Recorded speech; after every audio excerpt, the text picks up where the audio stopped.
মেয়ের ধরুন ব্রেকআপ হয়েছে, সে যদি ফেসবুক যেটা পোস্ট করছে সবাই এসে আহা, ছেলেটা যদি পোস্ট করে বন্ধুরাই তাকে নিয়ে আর কি করে, এই ছেলেগুলোরই কিন্তু ওভারকাম করতে অনেক বেশি সময় লাগে। মেয়েদের না স্টকে বেশ কয়েকজন থাকেন সবসময়, ব্যাকআপ, মেয়েরা সবসময় ব্যাকআপ নিয়েই চলে। ছেলেরা এখনো রিলেশনশিপ নিয়ে স্বপ্ন দেখো, ওই একটা মেয়ের সঙ্গে প্রেম হয়েছে ভাবছে একেই নাকি বিয়ে করবো, বাচ্চার নাম পর্যন্ত ঠিক করে ফেলে, একেই বিয়ে করবো, এই আমার বউ হবে। মেয়েদের তো প্রচুর রকম গন্ডগোল, দেখবেন ছেলেটার মোবাইলে পাসওয়ার্ড মেয়েটা জানে, ছেলেটা কিন্তু কিছু জানে না। কোথায় আছো ভিডিও কল করে দেখাও, ছেলেটা দেখায়, মেয়েটা কিন্তু কোনোদিন দেখাবে না।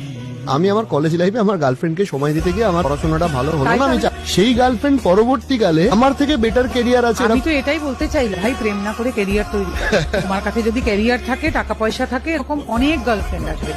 এই জেনারেশনের ছেলেরা আরো বোকা, আমি আমাদের জেনারেশনে কিন্তু এরকম বোকা পুরুষ মানুষ দেখিনি।